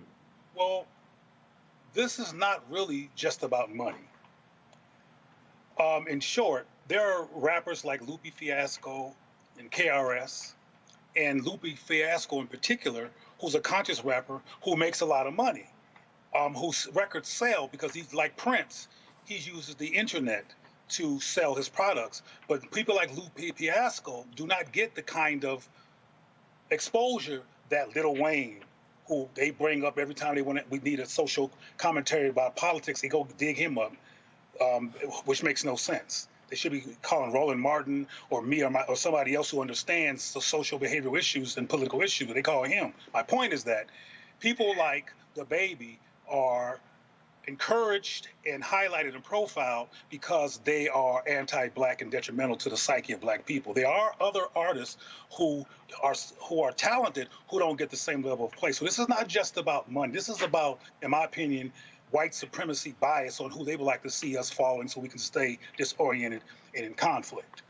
The reason why we didn't step up, and we don't step up when people like Jonathan Kirk or DaBaby says anti-Black stuff, is because Black people, because of this litany of anti-Black messaging, which has become a normal part of the United States culture, we have been put in a trance. We have been putting in what I call a white supremacy trauma trance, where we're so busy questioning our worth or so busily internalizing anti-Black norms because we are not sure of our value, particularly among Black men who have been publicly devalued over and over in the job market and all over the place. I mean, Black men are the first to drop out of college because the curriculum is assaulting. So that's why I said it was complex when Roland first asked, because our issues preceded DaBaby. The reason we're talking about DaBaby now, because a very powerful community who doesn't care about Black issues but cares about gay issues ran in and said, oh no, we're going to silence you because they have the power to do it.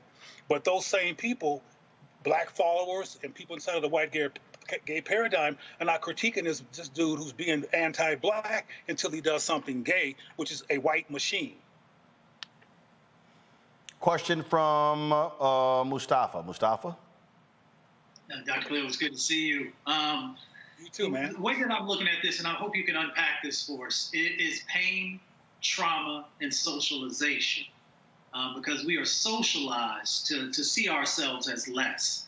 And then we will unpack each component inside of our community. So could you talk a little bit about that? Yeah, I'll just reiterate. And I spoke to it a moment ago, but it's relevant to your question. If you listen to this dude's lyrics, they're atrocious. They're toxic. They're vulgar. They're genocidal to Black people and to Black mental health. And you can go outside in any particularly Black community or mixed community and hear this dude's music blasting in the, bumping in people's cars. And it is socialization. But I don't want us to miss that Black people are in a trance and that Black people are dealing with social, psychic factors and stressors that must be addressed in an explicit way. Even when it comes to, and this might sound tangential, but it's relevant to the Black state of mind, even when it comes to this COVID-19 issue, 52% of Black folks apparently are not going to get the vaccine. Well, something's going on with Black people. And if we don't address what's going on with Black people in terms of what the resistance is about and ask questions instead of doing this, you're bad, people just shut down. So Black folks have got to have meaningful, rational, strategic conversations about internalized white supremacy, anti-Black norms, so we can have the entitlement consciousness not to wait for Elton John and Madonna and white gays to put down Black men, which has racism in it and opportunism in it, but where we can hear these rap records right now and say, wait a minute, what's up? I got children. I got babies being raised. I got to walk through the streets and hear this. I think we need to address this, but you got to love Black people unconditionally to do that kind of calling people to be accountable. We didn't do that when Obama was president. We were the only ones who didn't to make him accountable. The Latinos did, and the gays certainly did. But we were someplace else doing other things instead of thinking clearly and coming out of that trance and holding people accountable. We have to hold the rap community accountable. Again, though, it's problematic that DaBaby did not become an issue until the gay machine said, oh no. And that was actually a point that I read yesterday. Jasmine Koenig wrote a column on that, and actually we did discuss that on yesterday. Kelly, your question for Cleo. Last question. Sure. So obviously I don't have the lens of a Black man of a black man on this situation. But what I do see is the fact that from my perspective, it does feel as though black men, specifically black celebrities, have more grace when it comes to problematic statements and problematic actions with the community as opposed to black women. When it comes to cancel culture, it feels as though when it comes to black men doing things such as this, there is more of a counsel culture. Like right now, we're talking about counseling DaBaby into seeing the other side of this issue and really coming to senses with his homophobia. However, we have female celebrities who have done less, but have been canceled almost indefinitely, such as Macy Gray, Azalea Banks, Chrisette Michelle, and there are others. So I guess if you could speak on how this needs to be a universal solution in terms of counseling our black celebrities, in terms of counseling our black people into these issues, and making sure that there's a more holistic, less Eurocentric and phobic approach to such things. If you could give your comments on that, hopefully I'm making sense in this regard. Well, let's be clear, sister. There is no counsel culture for black men. That's not true. There is no counsel culture. I wish that was true, but that's not true. There's no counsel culture or no critical thinking encouragement culture around black issues as a systemic norm in the United States of America. And I don't want to bring women into this yet because it will distract from the point of what's happening right now, which is black male behavior. And it's easier, for example, to simply call Mr. Kirk or DaBaby homophobic. However, it's not that simple. What's going on with people like Kirk is, am I man enough ophobia? Are you going to see me as a man ophobia? And a lot of black men, in some ways, in terms of its performance, is quite dysfunctional. But that's a lot of what's happening with black men. And the cancel culture for black people, regardless of gender, is quite high. But I want to reiterate, there is no counsel for black men. When the white gay community, for example, steps up, and that's who put this man's name in the lights right now, they are the ones who do the canceling of black men. Just like with the brother that Mariah Carey used to be, Nick Cannon. Nick Cannon got canceled by white Jews because they were offended by what he said. We need to develop the entitlement. See, white people have what I call entitlement consciousness generally. They feel entitled. They don't play that. You don't mess with them. But we second guess that if we're entitled to voting, if we're entitled to not get killed by a virus, we are in a state of questioning. And frankly, people like DaBaby and the perpetual highlighting of this kind of toxic behavior reinforces the trance and the disorientation among black people. And we need to understand this and address this. But nobody's having a counsel culture. If we had a counsel culture and really ask each other why we do what we do, in particular people like DaBaby, why did you do that? Instead of just shutting them down so he can give you the classic apology that makes the gay community feel like, okay, we controlled him, but nothing changes. I mean, we've been dealing with black men who have said so-called homophobic things for the longest, and it has not deceased because we're not addressing the baseline issues. And when we start doing that, we'll have black men and black people who are more awake, who are more critically thoughtful, who are concerned about how black people look, who are really willing to not call black women bitches and hoes and each other the N-word, when we as a collective say, we're not having it, we're not tolerating it. Like the white gays said, we're not gonna let you do something that's so-called homophobic. We have to have that entitlement consciousness too. And right now we don't have it. I think that shows like Roland Martin's show can help engage us and help impose that kind of consideration among black people. But on a general basis, we're just going along with the okie doke, not because we're deficient, not because something is wrong with us, But we are acculturated from a media level to an educational level to second guess our worth. And we're so busy in a second guessing trance that we don't come up for air and say, no, you're not going to do that. Or, again, why did you do that? What's behind that behavior so we can understand that and address the factors leading to it so we can do some kind of intervention, as opposed to just having white gays and their black followers shut another brother down. That's kind of problematic. There's some racism in there that looks like a homophobia rescue story, but there's some opportunism on shutting black men down who are already shut down on a macro level inside of this alleged homophobia concern. And I'll close with this. The white gay community and their black followers are not equipped to talk to black people or address black people in ways that are helpful to us, that even considers the issues that I'm raising. It's all about calling the next person homophobic with no context. And I consider Mr. Kirk castrationophobic. I'm not sure I'm a manophobic.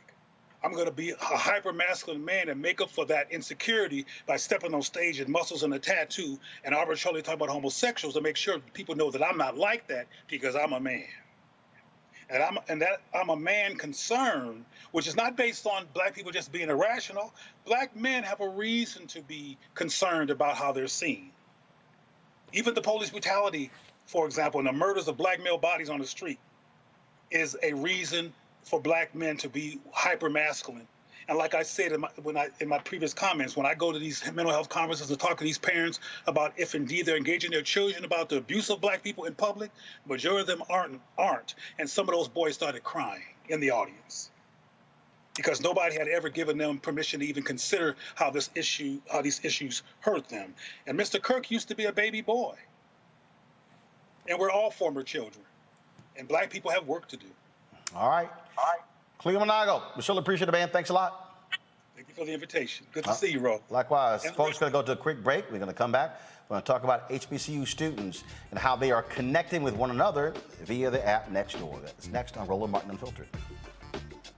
I believe that people our age have lost the ability to focus the discipline on the art of organizing. The challenges, there's so many of them and they're complex. And we need to be moving to address them. But I'm able to say, watch out, Tiffany. I know this road. That is so freaking dope.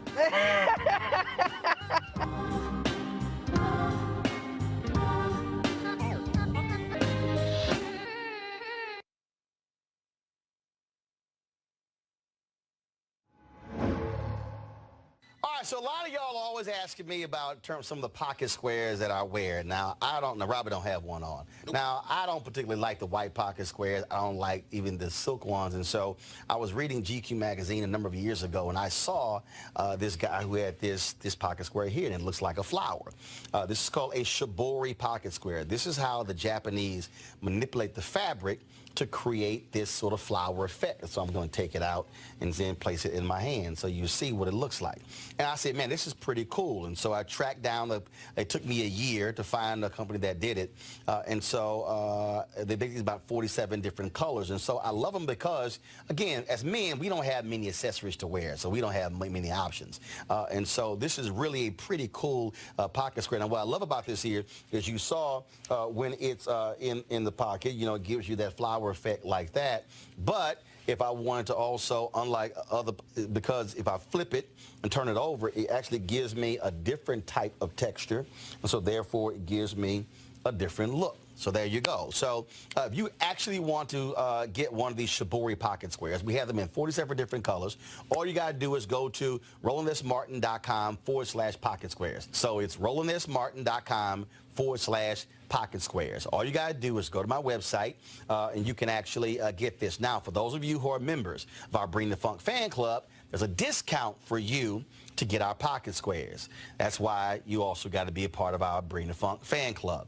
And so that's what we want you to do. And so it's pretty cool. So if you want to jazz your look up, you can do that. In addition, y'all see me with some of the feather pocket squares. My sister, who's a designer, she actually makes these. They're all custom made. So when you also go to the website, you can also order one of the customized feather pocket squares right there at RolandSMartin.com/pocket squares. So please do so. And of course, that goes to support the show. And again, if you're a Bring the Funk fan club member, you get a discount.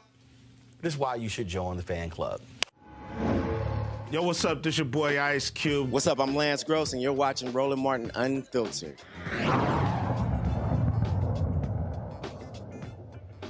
All right, students are returning to college, especially many of our HBCUs. And so our HBCU Connect campaign, sponsored by Nextdoor, begins today. The purpose is to cultivate a kinder world where neighbors can rely on one another, where they all feel welcome. What we're going to do is talk to these HBCU students who are from these various campuses, and of course, talk to them, deal with them in terms of what they are doing on these various campuses. Today, I have 3 students from Clark Atlanta University.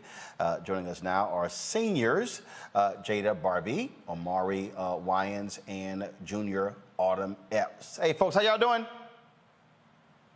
We're doing good. How are you?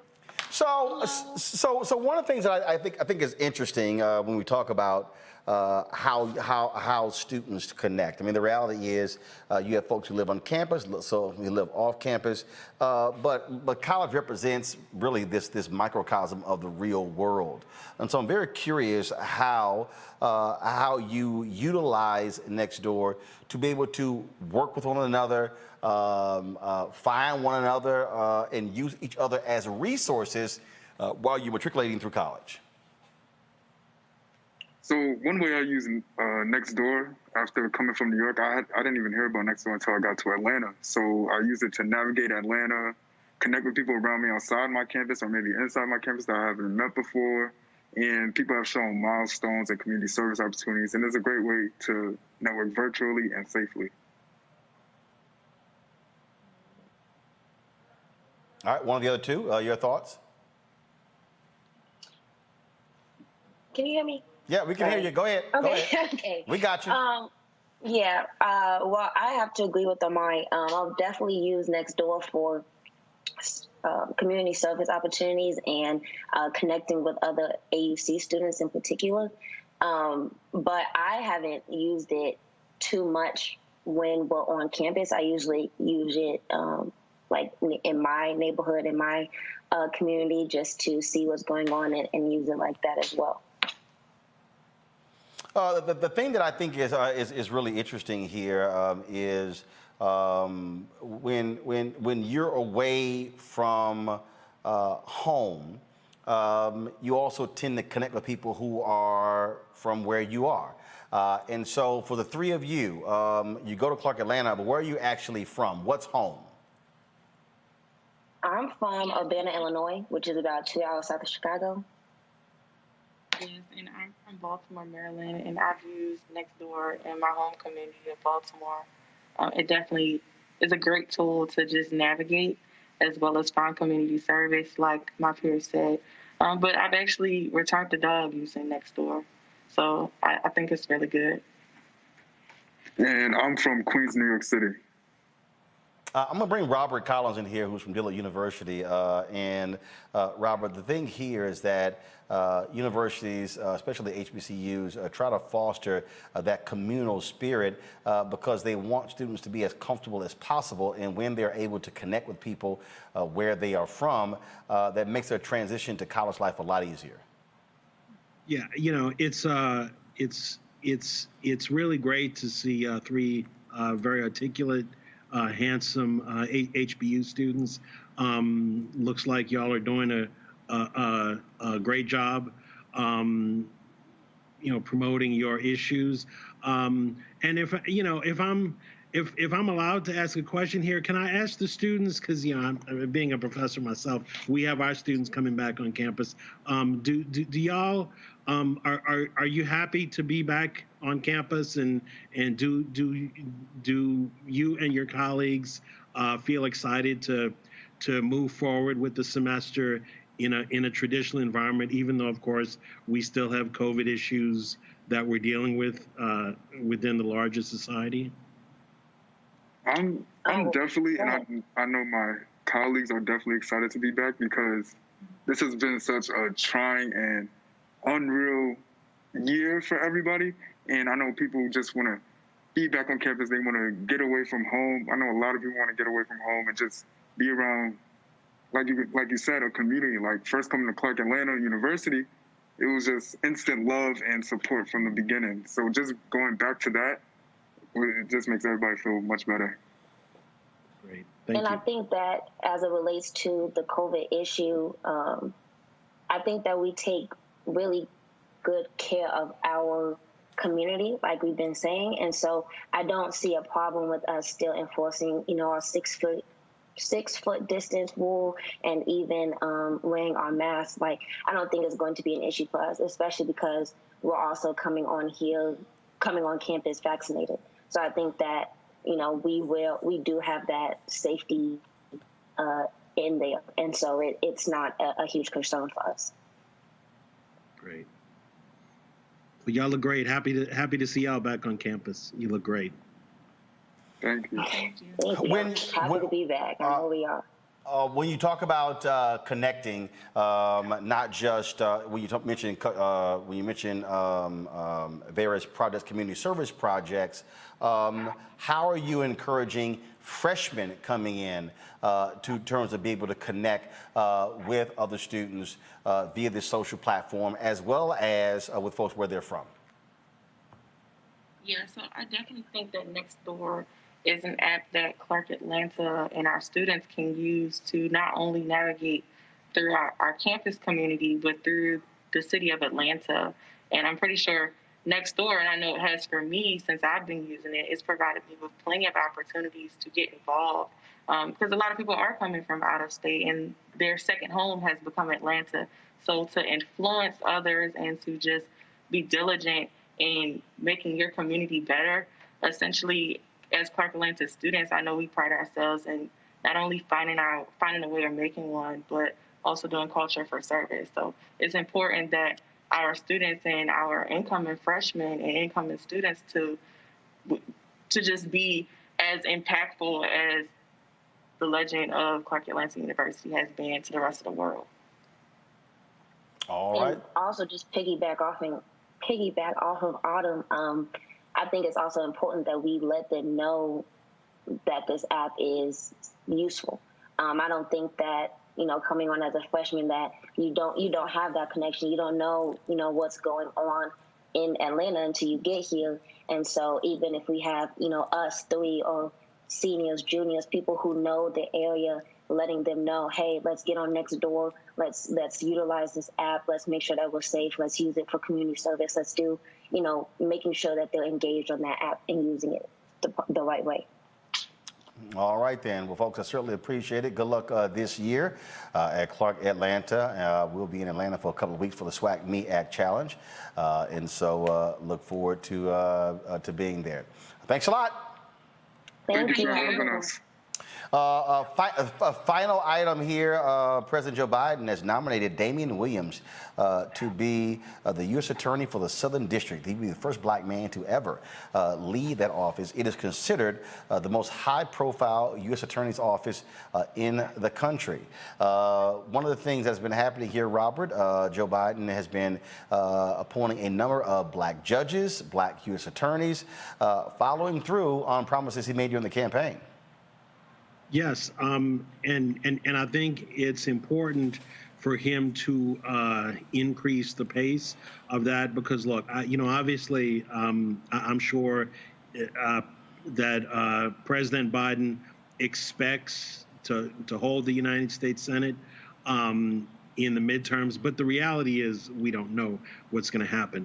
And let's be very clear, if the Democrats lose the majority after the midterms, Mitch McConnell is going to shut everything down. He's going to shut everything down. He has before. We know that. I mean, he basically slow walked Obama's appointees during his entire term, and he's gotten worse with age. So the Republicans are going to shut everything down. So while he has the Senate, he needs to go ahead and fill all of his U.S. attorney appointments now, and he needs to get as many judicial appointments at the district and appeals court level as he can. Now, of course, it would be nice if someone would retire on the Supreme Court and he could also make a Supreme Court Supreme Court appointment as well. But of course, we don't have any control over that. But yes, I think he needs to be a lot more aggressive working with the U.S. Senate to get all of his appointments that are open, that he has available to him, filled before folks start leaving Washington to campaign for the midterms. That appointment, again, among several nominations today, announced by the White House. They dropped it around 6 p.m., Kelly. I'm sorry, you broke up. I said the announcement dropped around 6 p.m. Those announcements, the U.S. Attorney's announcements, including Damon Williams being the first African-American to head the U.S. Southern District in New York City. No, I think that's fantastic. The fact that we have a president who is interested in diversifying the judiciary, I think that's wonderful. Especially when you consider the cases that come in and out of that specific district. A lot of it has to deal with people of color and issues regarding people of color. So to have someone who is a Black man who understands our issues will go a very long way. But to my other panelist's point, we need to push in getting more appointees into these respective slots regarding judicial vacancies, AG vacancies, what have you, because us having the majority in the Senate come this next midterm, the outlook is very bleak. And the fact that we have already had 2 years in the majority and it feels like they are taking it for granted, that's a problem. So we definitely need to get on the ball with that. All right, then. Folks, we certainly appreciate both of you being on the show. Mustafa as well. His power went out because of the storm that came through D.C., so we lost him. Mustafa, thanks for being on the show as well. Folks, if y'all want to support what we do here at Roland Martin Unfiltered, your dollars absolutely matter. And that is when you join our Bring the Funk fan club. They allow us for us to be able to do what we do. I'm going to be traveling to Los Angeles this weekend. On Sunday and Monday, we'll be broadcasting from the Seth the Entertainer golf tournament. We're going to have live coverage on Sunday from his VIP party. Some fantastic entertainments lined up. We'll be there hiring local crews, African Americans, providing economic opportunities in this period. So when you support us with your dollars, that's what you are supporting. You can join our Bring the Funk fan club. We're asking people to give an average of $50 to join our fan club. If you can't give 50, that's fine. That's why we have no subscription fee on this show, because there are people who want to support what we do who can't afford $4.99 a month. And so we certainly understand that. There are others who want to give more than $50. We appreciate it. Every dollar you give, get invested right back into this show. Cash App, $RM Unfiltered. Venmo is RM Unfiltered. PayPal is R Martin Unfiltered. Zelle is Roland at RolandSMartin.com. Roland at RolandMartinUnfiltered.com.